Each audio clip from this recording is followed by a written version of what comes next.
Olá, eu sou o Marcelo Carvalho, aqui do Milk Point Ventures, e estamos aqui mais uma vez com nossos colegas Paulo do Carmo Martins e Ricardo Cota Ferreira. Paulo, muito feliz aí, como vocês podem ver, né? A campanha do Botafogo está surpreendendo a todos. Impressionante. Depois de um mês, a gente achou que ele já estava lá na rabeira e continua liderando. Isso é impressionante. É uma das coisas que está mudando no mundo, né? Sem dúvida nenhuma. E o tema dessa conversa hoje vai ser a questão de comunicação, né? Imagem do agro e do leite, o que a gente precisa fazer, quais são os desafios, obstáculos que a gente tem para fazer, para lidar com isso, né? Tem uma realidade cada vez mais presente, que é o fato da população ter um vínculo menor com a atividade rural, né? Então, essa é uma das coisas que acontece. Hoje, 85% da população é urbana, e principalmente nos grandes centros formadores de opinião, essas pessoas têm um vínculo muito pequeno com o campo, né? E isso é um desafio adicional, e a gente vai poder explorar um pouquinho mais o que, além disso, está nesse caldo aí, né? E para contar, né, para nos ajudar nessa tarefa que não é fácil, a gente conta hoje com a Fernanda Bacelar, que é produtora de leite, mas antes de ser produtora de leite, ela é profissional de marketing, né? Então tem uma experiência na área de marketing, e então ela entende dos dois mundos hoje, né? Tanto da produção de leite, que ela está na fazenda, inclusive, hoje, como também do marketing. Então, Fernanda, super obrigado aí, né? Em nome dos três aí, a te agradecer a sua disponibilidade. Conta um pouquinho para a gente aí, né? Quem é você, né? Como é que é a tua propriedade, o que você faz, um pouco da tua história, só para o pessoal que não conhece te entender um pouquinho melhor. Obrigada. Oi, Marcelo. Oi, Paulo. Oi, Ricardo. Uma grande satisfação e alegria estar aqui batendo esse papo com vocês. Esse tema que também é super interessante e que também tem muita referência com um pouco da minha vida.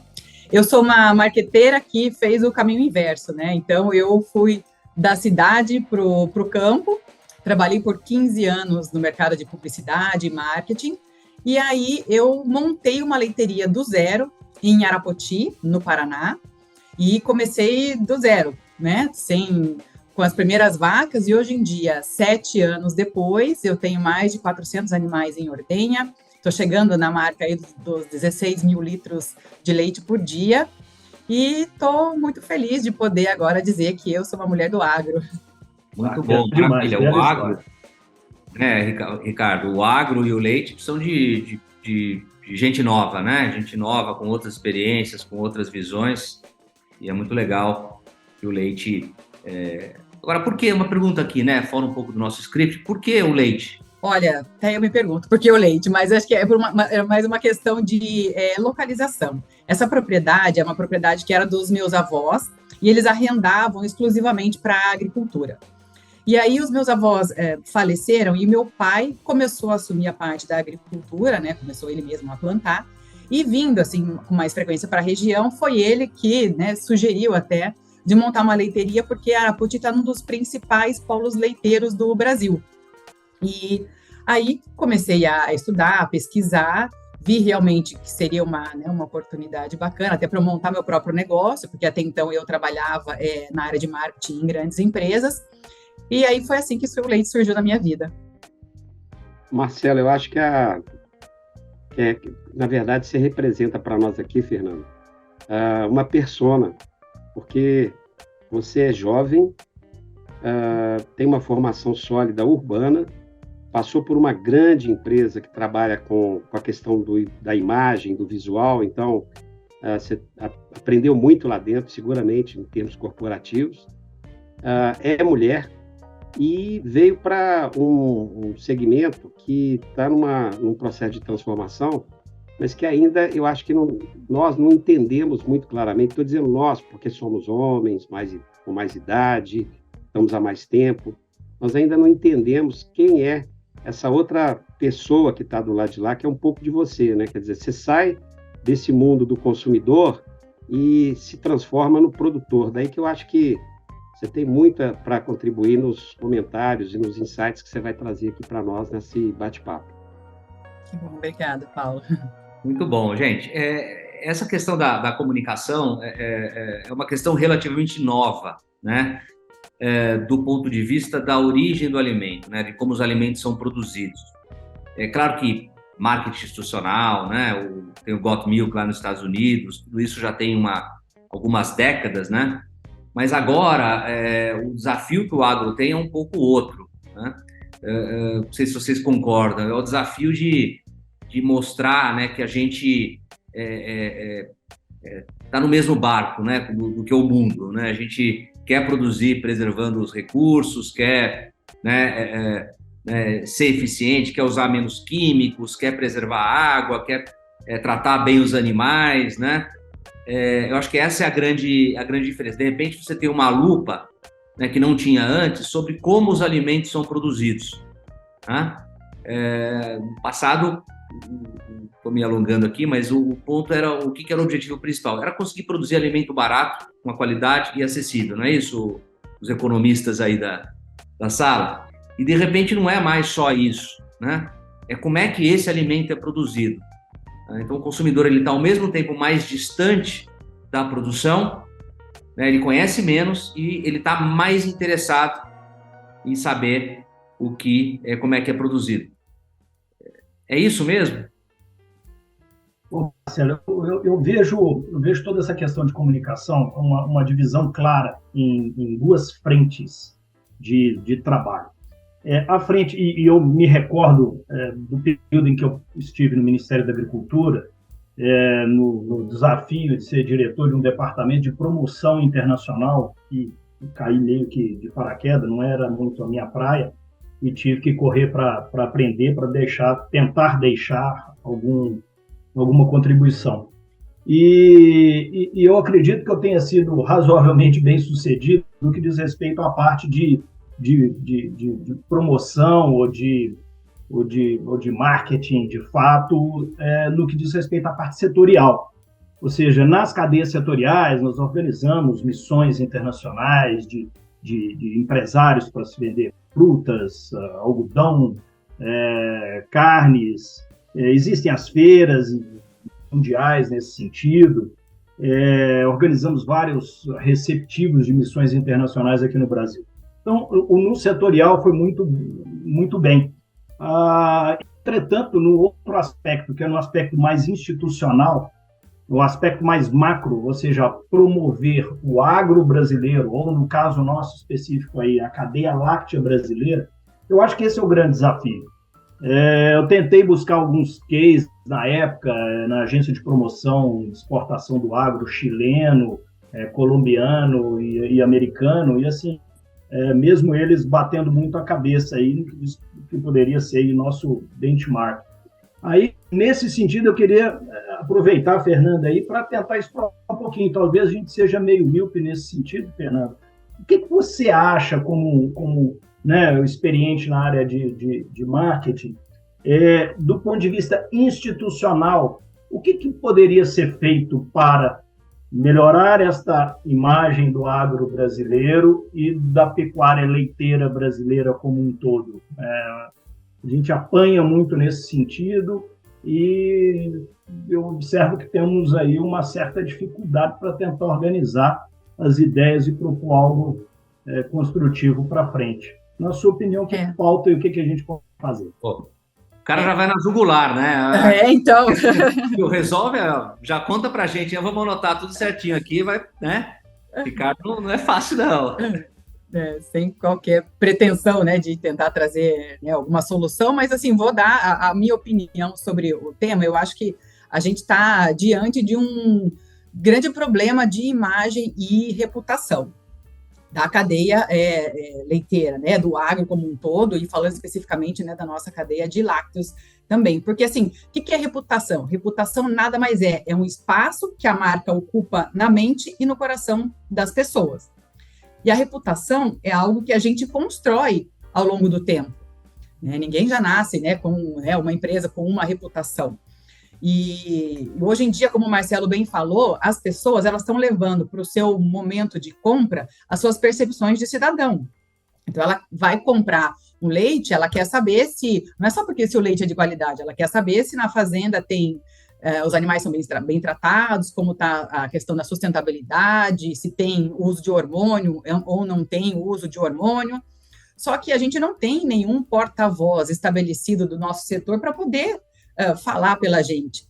É um setor muito heterogêneo, né, formado pelo produtor, pelas cooperativas, pela indústria, pelos distribuidores, e ninguém se conversa para poder alinhar qual que é o grande discurso. Até trazendo um pouquinho aqui da minha experiência ali de marqueteira, não vou trazer nenhum dado confidencial, mas era uma estratégia que a gente já fazia 10 anos atrás, já divulgada. Por exemplo, eu trabalhava numa grande indústria de cosméticos, que o grande foco é vender cosméticos, perfumes, maquiagem. Só que o grande trabalho que eu realizava lá dentro era um trabalho de construção de marca corporativa. Então, nós precisávamos mostrar para os consumidores o que a empresa fazia para a sociedade e para o mundo, porque o consumidor, ele se conecta não com a marca, mas ele se conecta com histórias. Aí, o que nós fazíamos? Bom, a gente divulgava assim, a empresa não faz testes em animais. A empresa, ela recicla, tem um programa de logística reversa, que todas as embalagens compradas, elas retornam para a loja e isso volta desde o ponto zero. A empresa, ela é a melhor empresa para funcionário se trabalhar, com, né, vários benefícios e planos de carreira. É uma empresa sustentável. Então, assim, veja que a gente trabalhava temas que a gente fala que são temas intangíveis, que fazem com que as pessoas se conectem e falem, nossa, essa é uma boa empresa para eu comprar, é uma boa empresa para eu me conectar. E a gente, do agro, a gente não tem esse espaço, não tem essa uniformidade de discurso. Eu queria aproveitar e caminhar nessa linha aí, juntando um pouco o que cada um falou, e voltar um pouquinho no tempo, né? Teve uma época que o Brasil foi eminentemente agrário.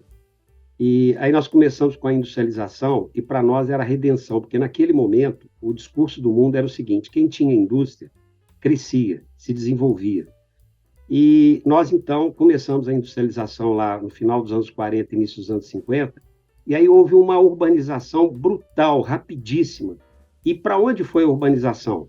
É claro que foi para onde a gente tinha uma vocação maior, que foi para a região próximo do litoral. E aí, lá nos anos 80, o Milton Nascimento percebeu, antes da gente, que o Brasil não era só litoral. Ele fala isso, ele canta isso numa música. A novidade é que o Brasil não é só litoral. Foi quando nós fomos para o interior, porque a tecnologia permitiu, e começamos a produzir na região do Cerrado. Aí eu estou falando dos anos 40 para agora, né, anos 50, quer dizer, dá uma faixa aí de 70 anos.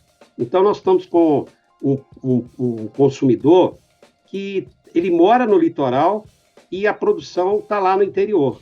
E aí, como o Marcelo lembrou, olha, no começo o negócio era produzir a qualquer custo, ou a qualquer preço. Como a gente começou a ser abundante, aí vem os Titãs, né? Também ali nos anos 80, 90, o sinal está encerrando a carreira aí com uma turnê pelo Brasil e vai passar aqui em Juiz de Fora no dia 3 de dezembro, o que mostra que o Juiz de Fora não é o centro do mundo, mas está na rota. Então, nós ouvimos dos Titãs que a gente não quer só comida, a gente quer comida, diversão e arte. Então, a alimentação passou a ter uma outra conotação, que é a conotação do propósito. E aí eu acho que encaixa no que você está falando. Quer dizer, quem é que, lá na sua empresa, né, vocês construíram a marca, mostravam que cuidavam da floresta.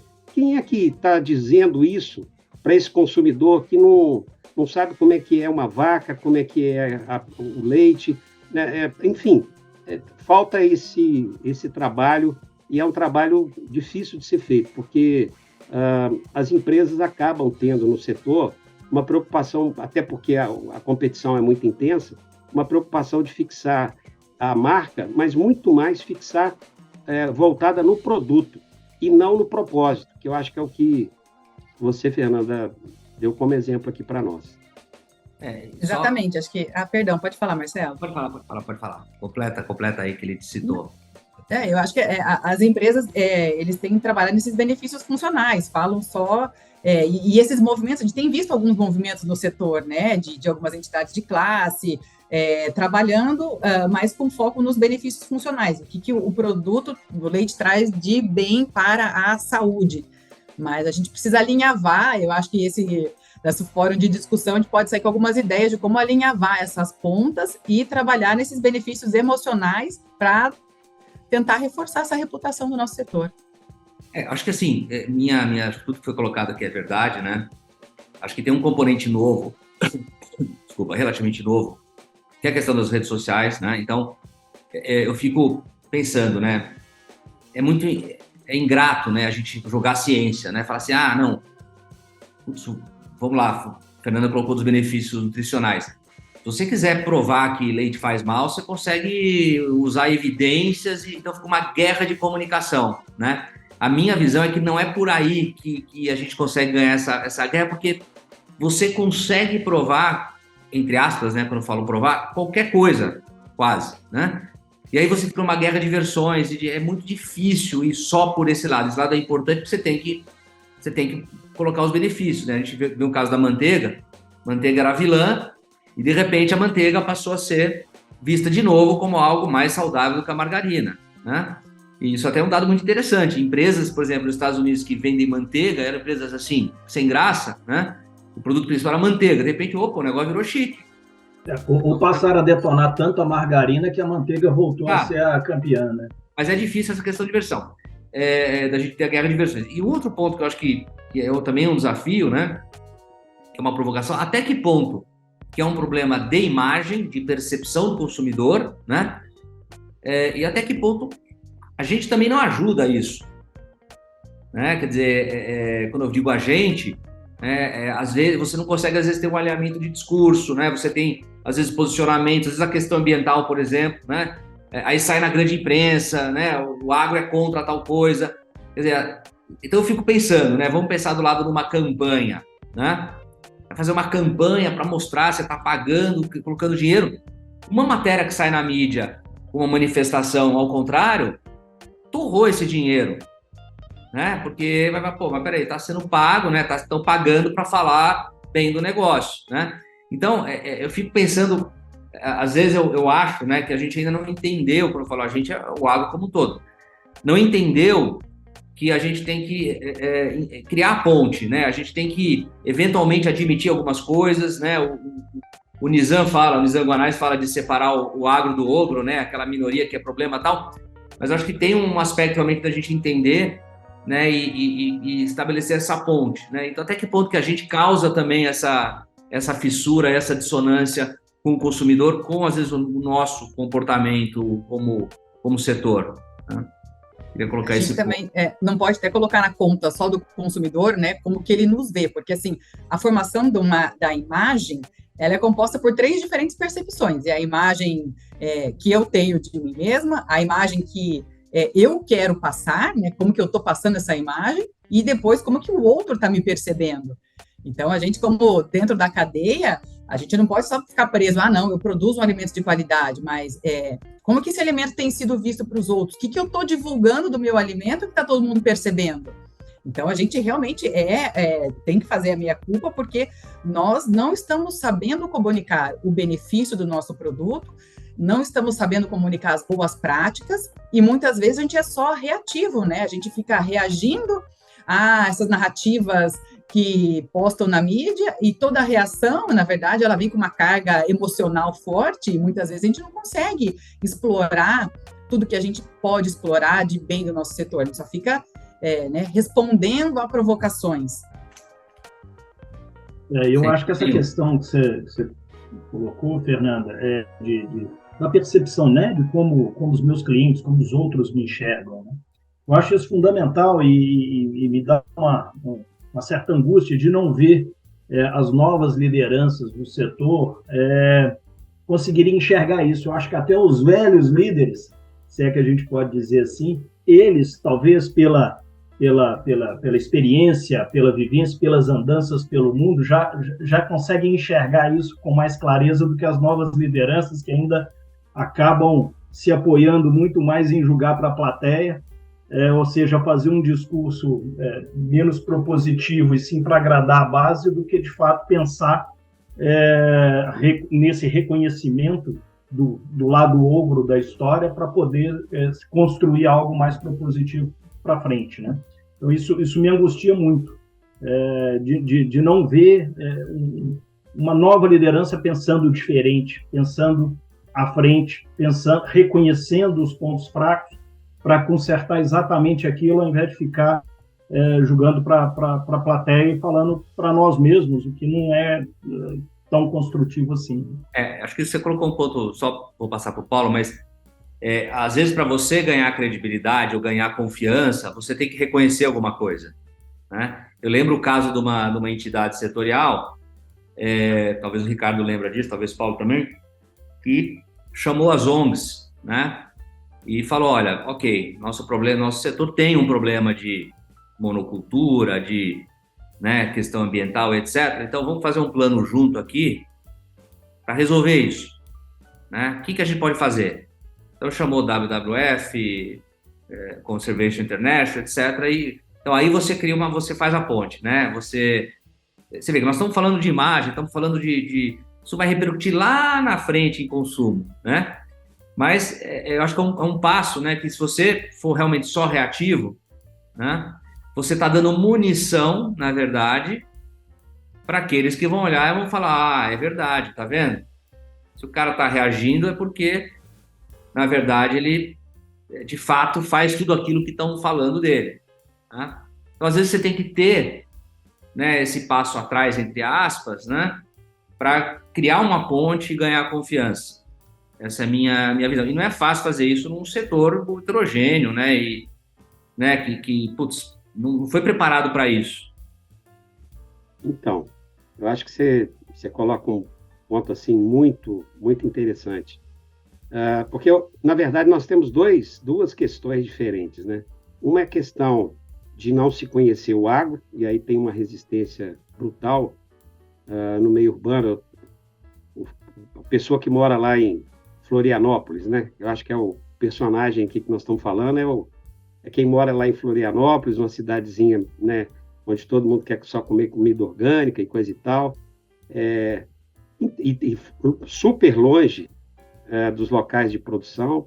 Enfim, esse é um. E tem quem é contra o leite. Então, acho que a gente até tem que separar, mas ficando aqui na questão do leite, especificamente do leite, tem algumas reações que eu acho que na sua linha aí, assim, que não dá para conceber, porque, assim, concretamente, o consumidor mudou.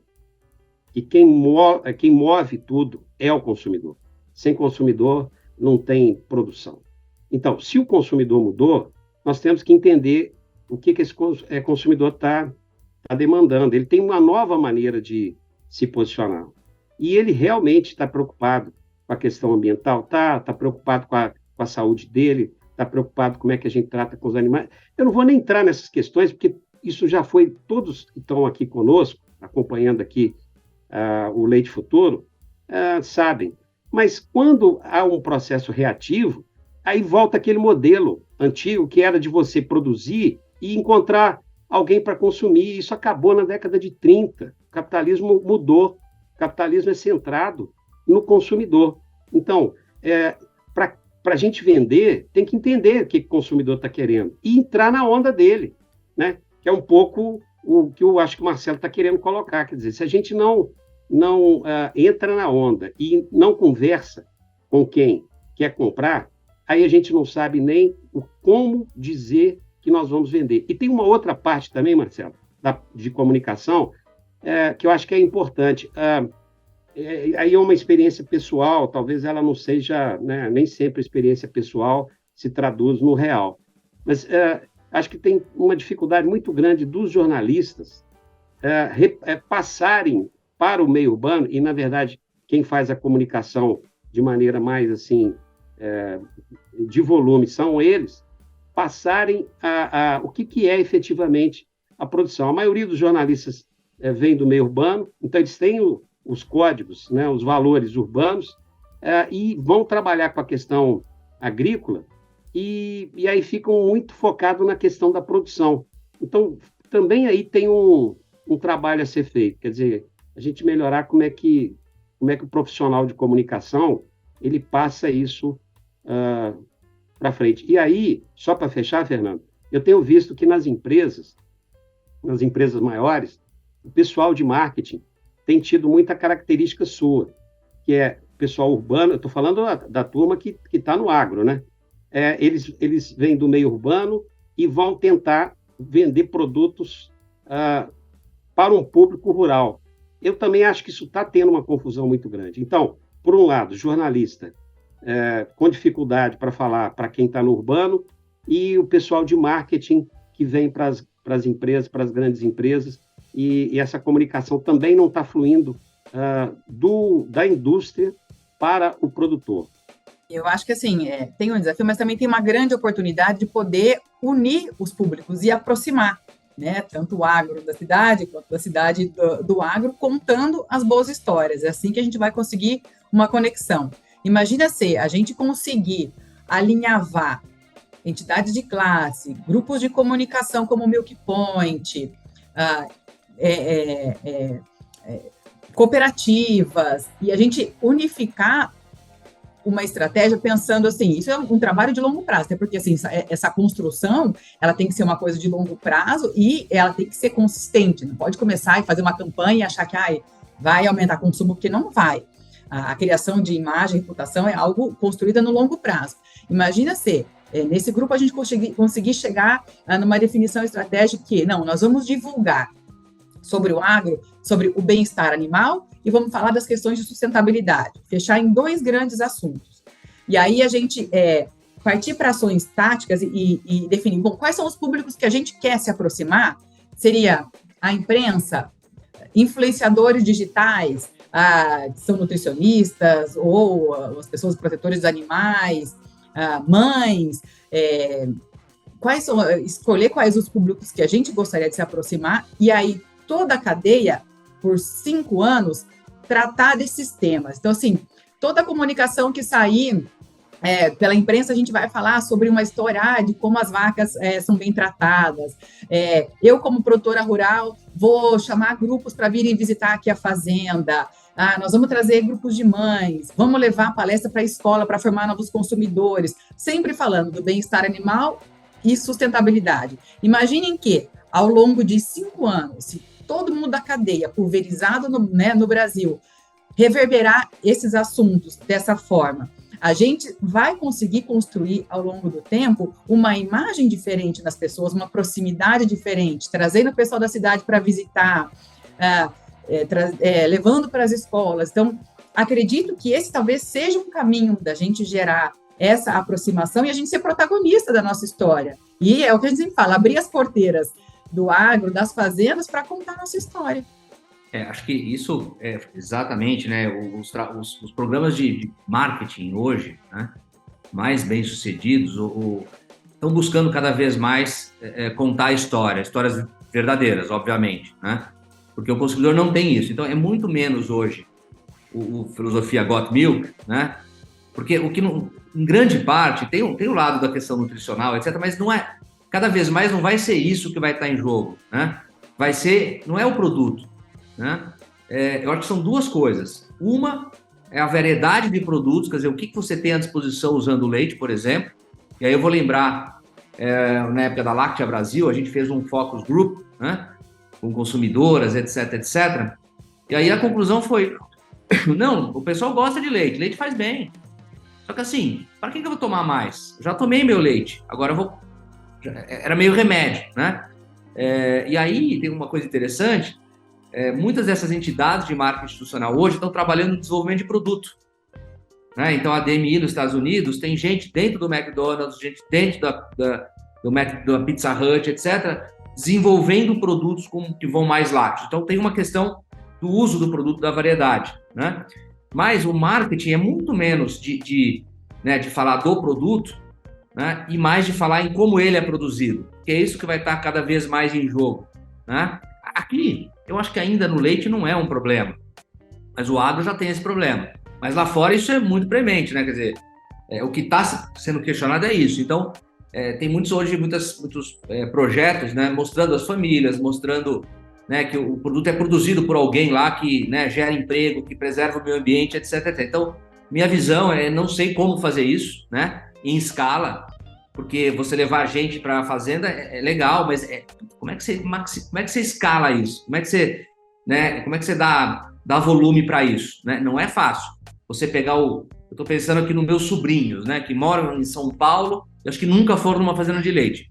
Provavelmente a imagem que eles têm é uma imagem estereotipada do agro, né?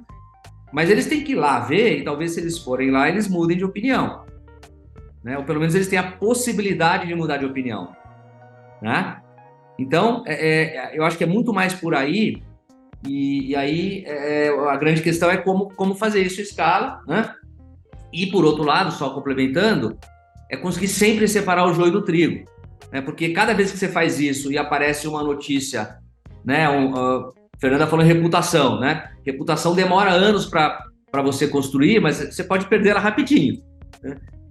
Então, e aí você precisa ter algum tipo de organização que fala, não, isso aqui não é o padrão, nós estamos fazendo isso para resolver, né?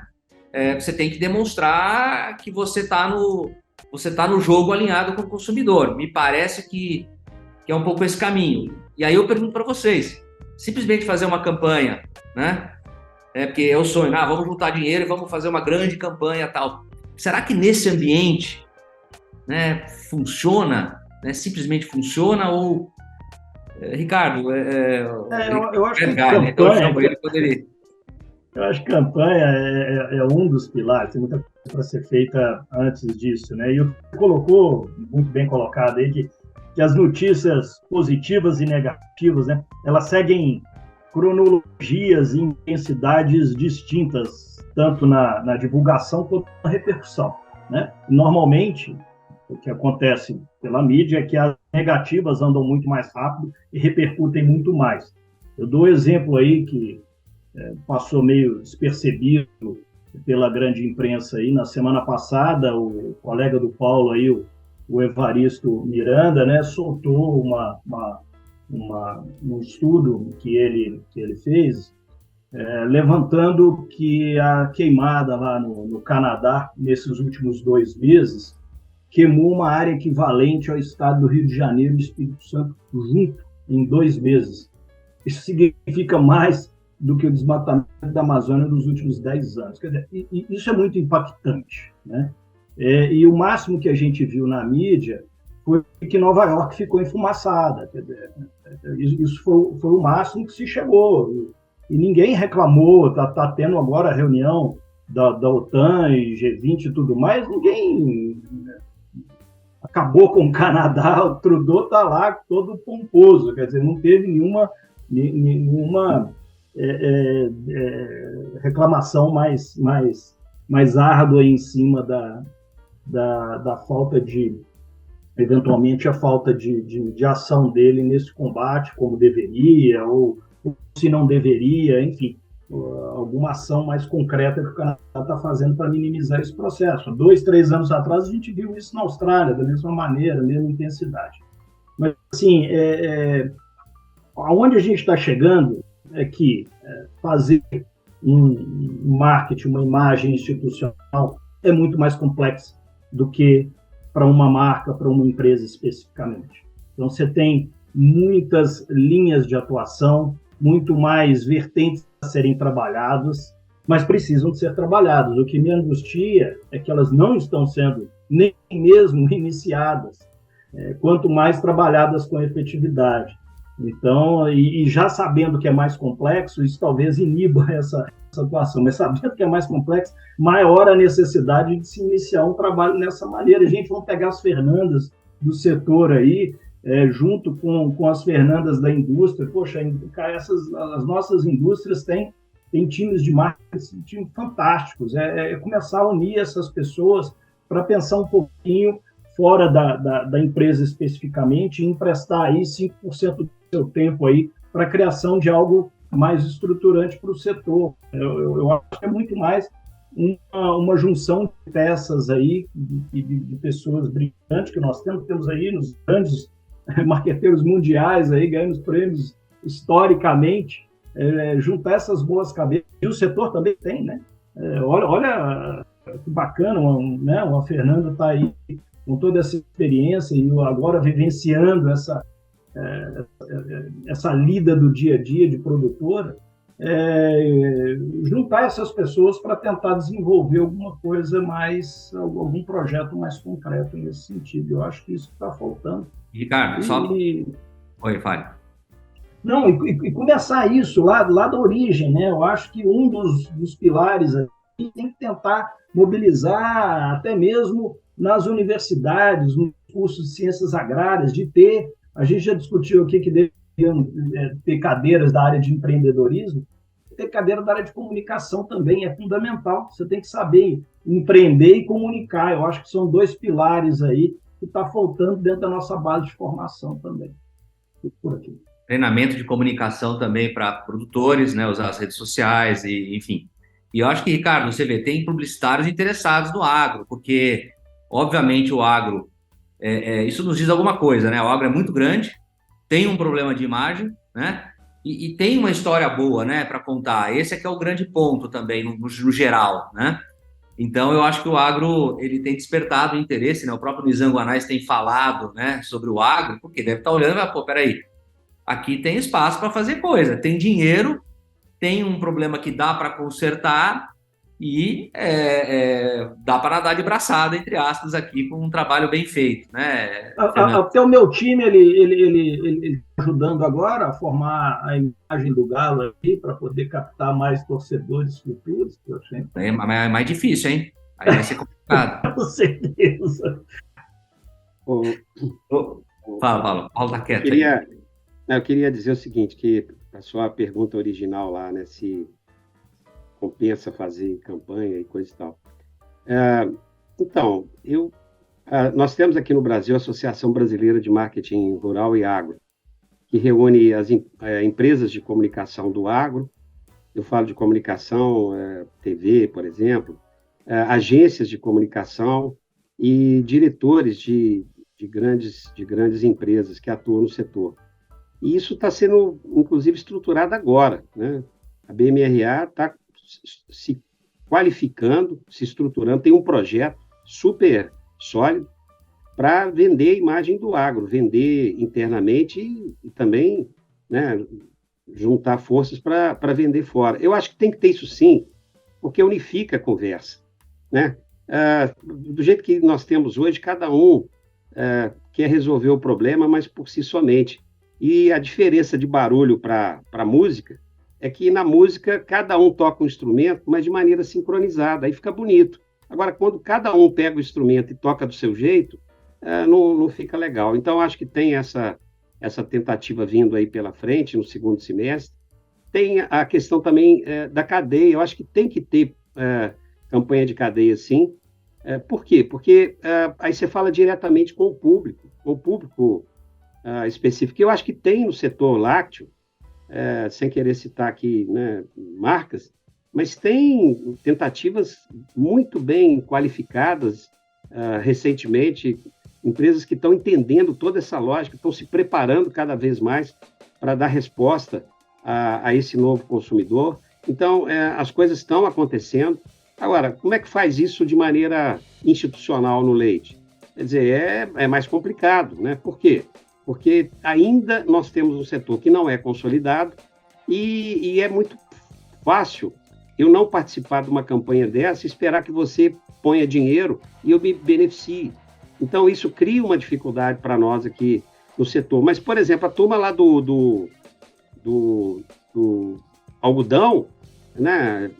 É claro que é um grupo bem menor, muito menor, então é mais fácil eles conversarem, mas eles conseguiram, desde a tecnologia, né, até o produto final, mostrar para o consumidor que algodão é o caminho, não é a utilização de fibra sintética. E eu estou dizendo de um segmento, de um setor brasileiro que atua lá no Cerrado, que poderia estar sendo o mesmo, onde está o boi, está o algodão, né, na mesma região. Só que o algodão está bonito na fita e o boi não. Então, acho que essa é uma característica que a gente precisa considerar, uma experiência brasileira.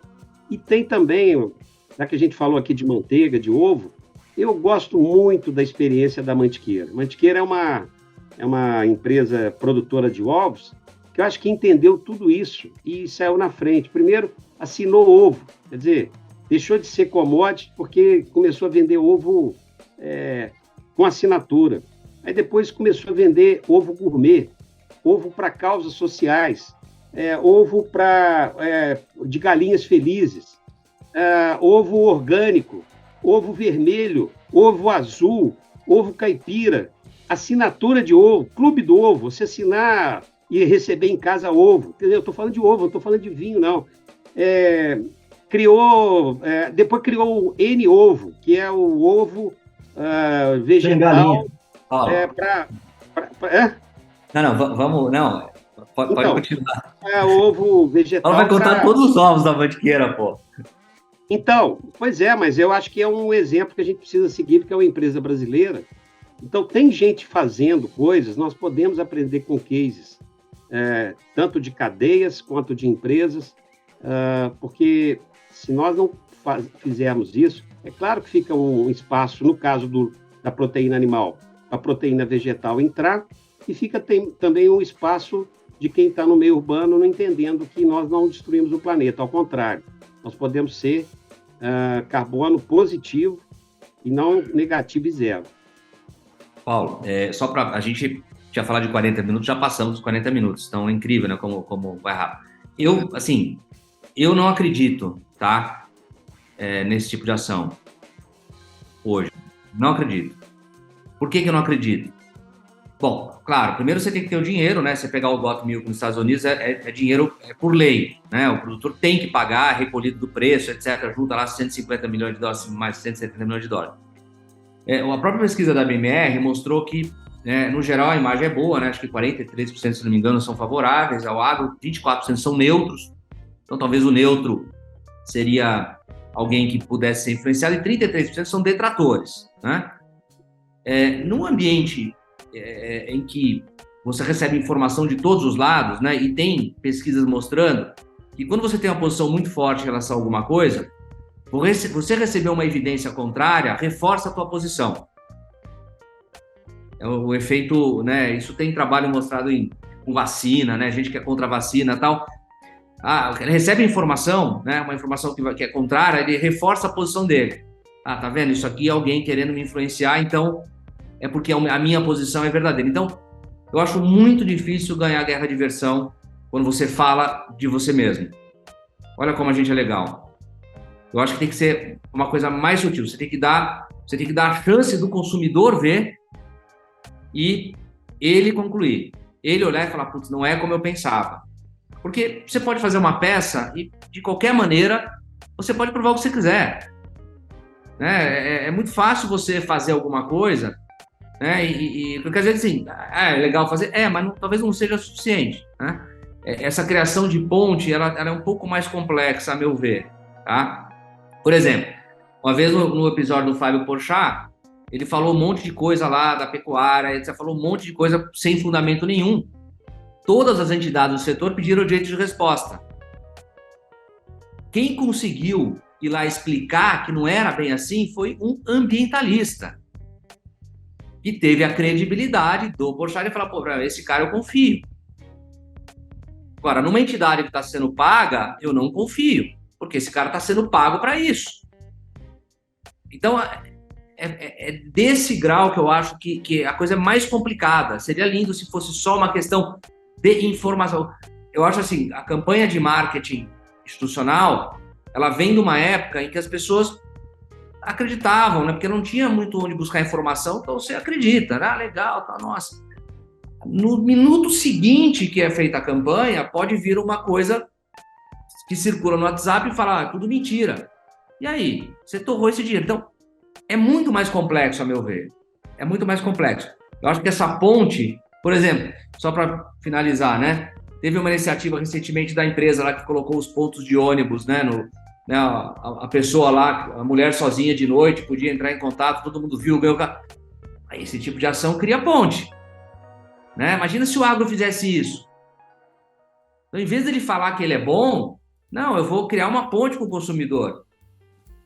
pô, talvez alguém olhe e fale, pô, peraí, esses caras talvez não sejam tão ruins quanto eu imaginava. Então, eu não entendo disso, mas assim, não sou especialista, mas eu acho que esses publicitários que estão olhando o setor, eles estão olhando esse tipo de coisa, não adianta mais do mesmo, né?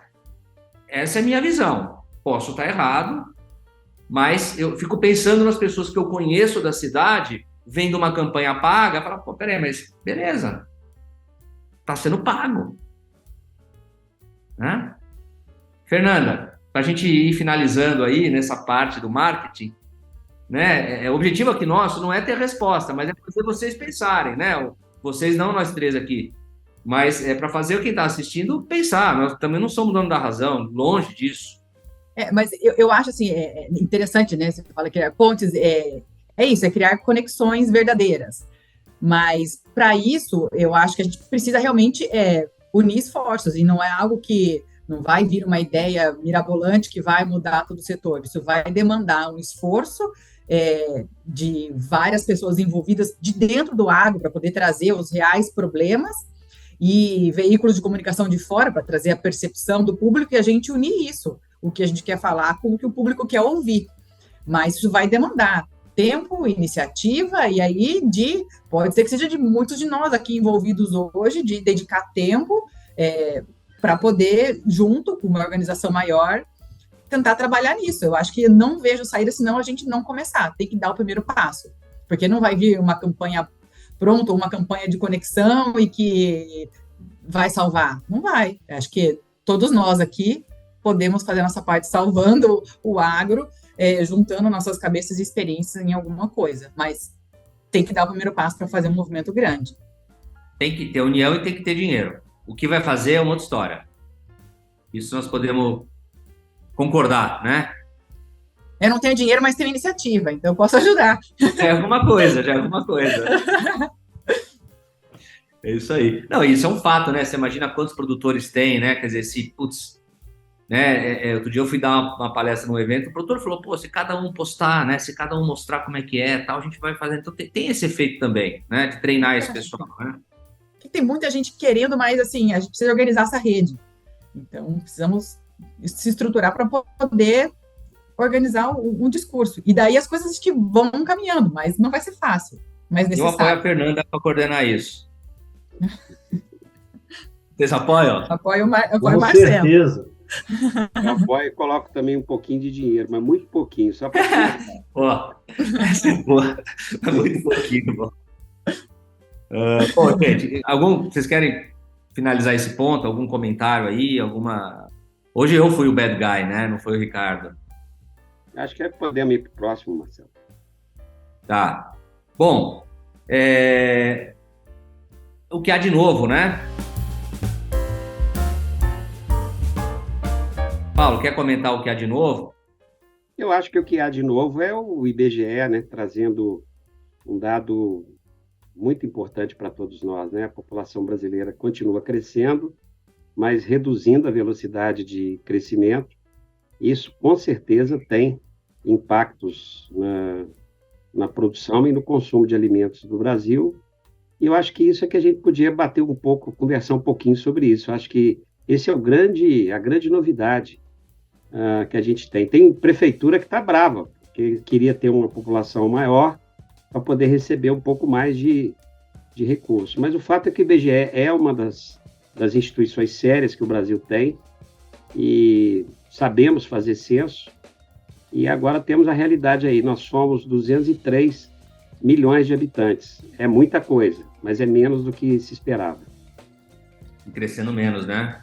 Crescendo 0,5%. Aí teve pandemia, né? Eu li umas análises aí do pessoal falando que, um monte de incerteza, a crise, tudo isso posterga, né? Posterga decisão de casar, de ter filho e tudo mais, né? E, Ricardo, áreas aí ligadas ao agro, né, cresceram mais. Né? Isso mesmo. Um dia tinha uma matéria falando isso, né? Eu acho que esse, né, foi a surpresa interessante aí que a gente precisa de destacar, né? Além da surpresa de uma redução das taxas de crescimento populacional maiores, redução essas maiores do que se esperava, um ponto, fato. O outro ponto foi a redução da população em várias capitais e o crescimento do interior, das pequenas e médias cidades do interior, principalmente aquelas ligadas ao agro, né? Algo que nós que vivenciamos o dia a dia do agro já estamos e sempre presenciamos isso, é agora constatado no censo, né? Então, isso é bastante positivo, e depois vão vir, com certeza, informações, que é o que a gente de fato espera, que além do crescimento dessas cidades, está também tendo um crescimento de renda nessas cidades, maior do que nas cidades não agro, né? Isso a gente ainda vai ver, não foi ainda não se soltou isso pelo IBGE, mas eu não tenho dúvida de que isso também a gente vai constatar brevemente.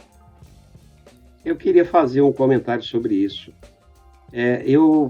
Assim, essa coisa da gente ter crescido para o interior do Brasil é muito, muito importante, né? Eu moro numa cidade, eu citei agora há pouco Juiz de Fora, porque é uma cidade do interior, uma cidade de porte médio, e na década de 80, o Banco Mundial colocou dinheiro em cidades de porte médio para segurar o crescimento das grandes cidades. Olha que interessante, era um programa para tentar represar para a gente não virar uma opção de São Paulo. E agora isso está acontecendo sem Banco Mundial. Quer dizer, tem um lado da tecnologia também aí, né? Além da pandemia e coisa e tal, que realmente afetou a maneira de todos nós não somos os mesmos, mas tem a coisa do trabalho remoto, tem a coisa da internet, você tem condição de estar no interior e ter um padrão de vida, assim, não é tão díspare como era no passado. A Fernanda é um exemplo de quem passa boa parte da semana no interior, quer dizer, sai de Curitiba e vai para Castro, Carambeí, quer dizer, vai para 120, sei lá, 170, 180 quilômetros para dentro do estado do Paraná. Mas tem um ponto que a gente tem que considerar, sim. Então, por um lado, Rio Grande do Sul é um estado agro, mas ele teve redução do crescimento, quer dizer, Rio Grande do Sul é agro, mas não está crescendo, mas tem um novo agro crescendo. E aí, Ricardo, eu acho que você concorda, a gente tem que, porque sempre quando a gente fala do agro, assim, a gente imagina a produção propriamente dita, né, no campo, mas o efeito multiplicador que o agro brasileiro tem na economia brasileira é coisa que carro já teve na década de 50. Porque o que acontece na prática? A psicóloga ganha mais dinheiro na cidade que tem água. Por quê? Porque você tem o efeito da geração de emprego direto, que é o cara que está lá no campo, o indireto, que é quem vende serviço para quem está no campo, e o induzido, que é aquele cara que está vendendo cerveja no botequim, né? Aí começa a aparecer cervejarias, enfim. Isso acho que o agro está fazendo para o Brasil, né? Levando, continuando esse processo de interiorização que eu tinha falado lá do Milton Nascimento nos anos 80, e para nós, eu acho que é muito relevante também registrar que a saturação que as cidades do litoral cada vez demonstram mais. Desde Porto Alegre, já que eu falei Rio Grande do Sul, né, até cidades do Sudeste e do Nordeste que reduziram, literalmente reduziram,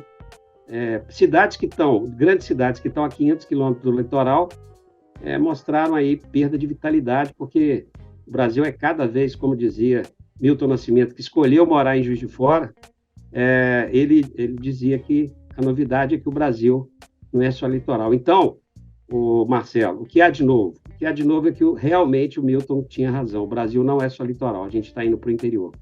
Fernanda, e olha só como tem de novo uma narrativa interessante, né, que poderia ser trabalhada, né, de aumento da renda dos municípios que têm o agro forte, né, melhor distribuição de renda também, tem dados mostrando isso. Então, tem uma série de coisas que poderiam fazer parte de uma narrativa bem comunicada, né? Exato, né? Abrir as porteiras da fazenda, né? Furar a nossa bolha aí para poder contar essas verdades.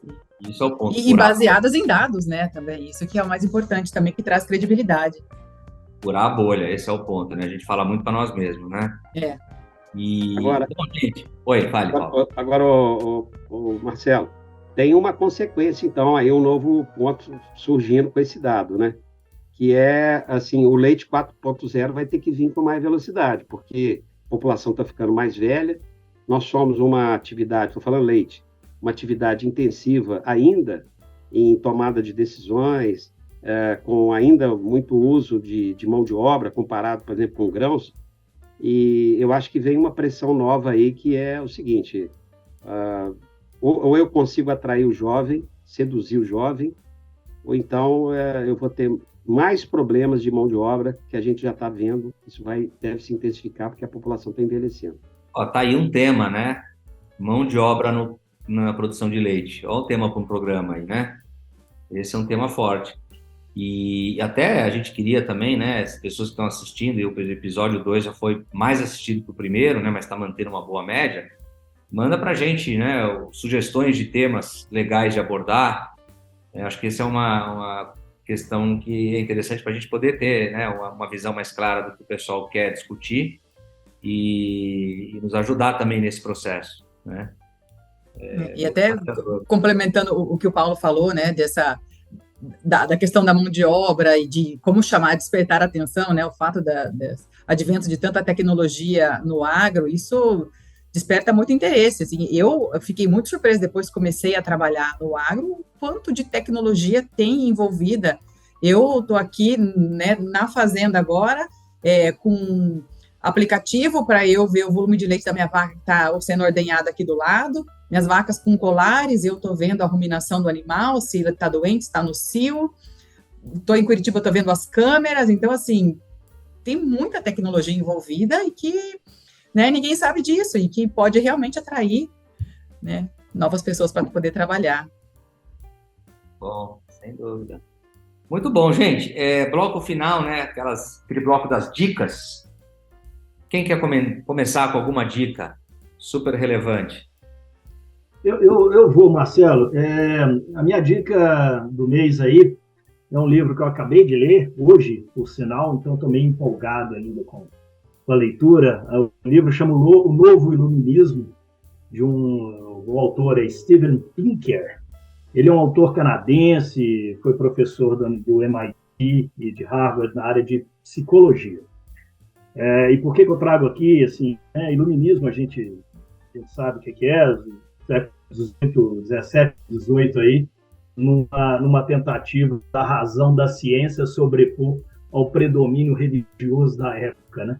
E o novo iluminismo traz aí para a gente uma conotação otimista, né? A gente tende a ser naturalmente pessimista, talvez pelo excesso de más reputações e imagens que a mídia está bombardeando a gente no dia a dia.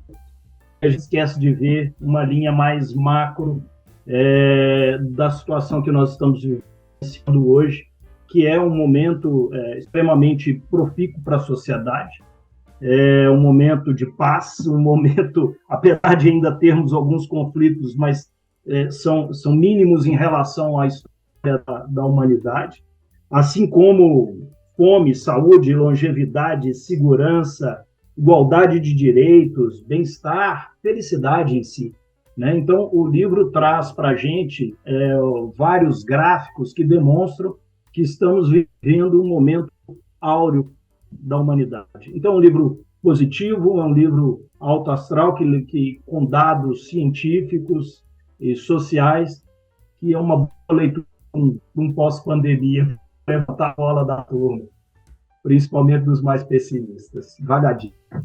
Maravilha. Depois dessa, vai dar pico de vendas na Amazon. Lá os caras vão querer saber o que aconteceu. Não sei se você está precisando disso, não, mas... Acho que não. Quem vai agora? Com a dica? Fernanda? Posso ir? Vou. Nossa convidada. Eu vou trazer a dica de um tema que é bem importante para mim, que penso bastante nisso, que é o papel das mulheres nas lideranças. Então, esse livro aqui é o livro da Sheryl Sandberg, chama Faça Acontecer.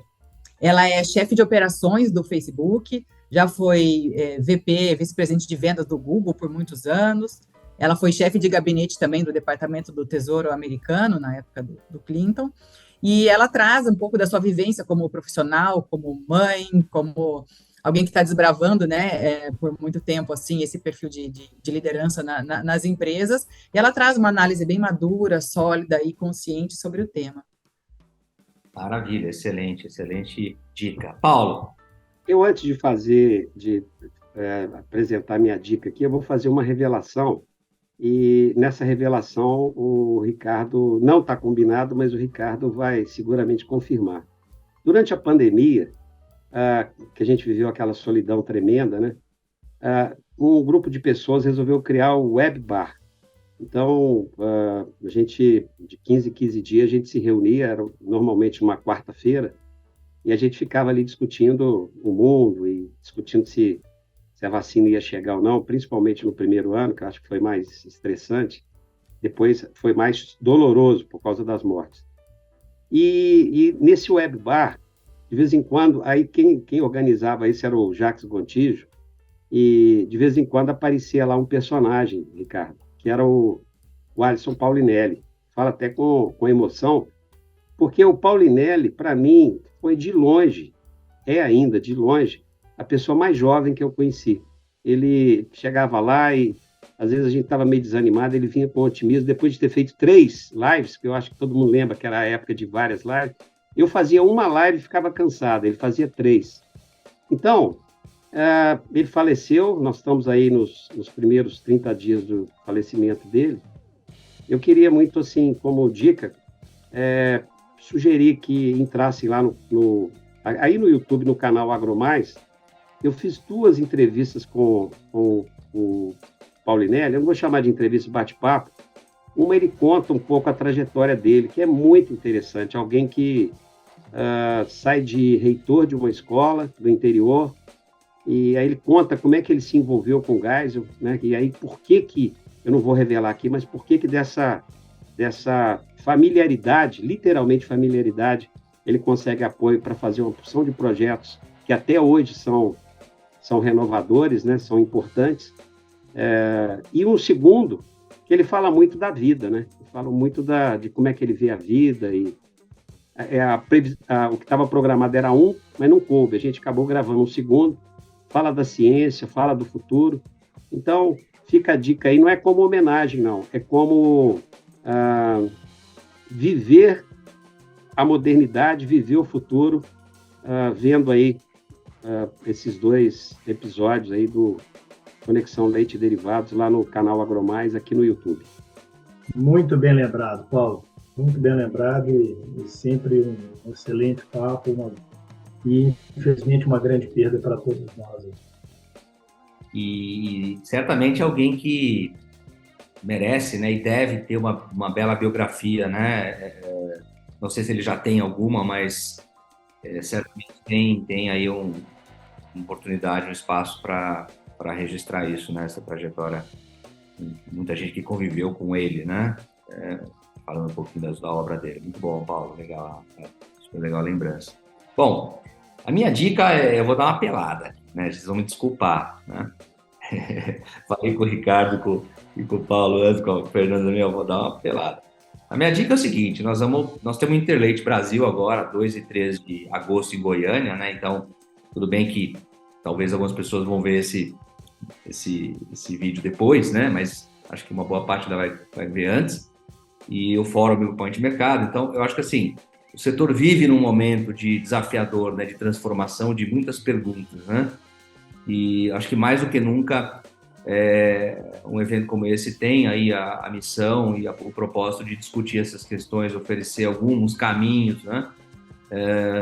Abordando a questão de relacionamento indústria-produtor, né? Algumas coisas que nós falamos no primeiro programa lá de ferramentas de previsibilidade, transparência, a agenda ambiental, que vai ser tema de um programa nosso aqui. Então, acho que é sempre muito legal, né? O mundo acontece fora do teu escritório, né, ou da tua fazenda. O mundo acontece no mundo, né? Então é importante sair um pouco e ver gente, abrir um pouco a cabeça e voltar com novos conceitos, né? Então a minha dica dessa vez é o nosso evento 1.100 pessoas já no Interleite confirmadas, né? Então, seja mais um a estar conosco. Excelente dica, Marcelo. Eu não li nenhum livro. Esse mês eu não li nenhum livro.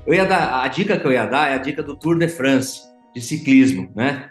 Que eu sou viciado, está acontecendo agora, a Copa do Mundo de ciclismo e tal, mas não tem nada a ver com o setor, isso aí não tem interesse nenhum, né? Acabei dando a dica, né? Passa na TV fechada, então não adianta nada dar a dica do Tour de France, mas é muito legal. Enfim, mas eu falei, vamos dar a dica dos meus eventos, que também acho que é legal, né? Tá valendo. Vale muito. Estaremos lá, Marcelo, com certeza. Maravilha. Gente, super obrigado, né? Acho que em nome de nós três aí, super agradeço a Fernanda, né? E acho que é uma nova cara aí no setor, trazendo uma visão diferente, trazendo, né, um ânimo, né, e uma energia novas, né, e contagiantes. O setor precisa disso, né? Então, em nome aqui do Leite Futuro, Fernanda certamente faz parte do futuro do leite.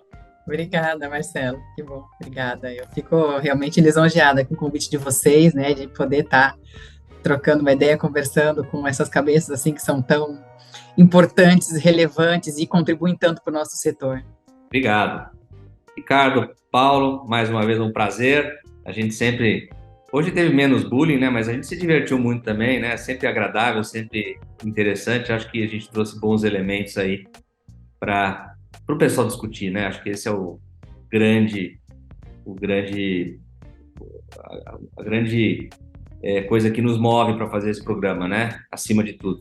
O Marcelo e Ricardo, eu não sei o que vai ser, o que há de novo no próximo programa, mas eu sei o que vai ser o de velho.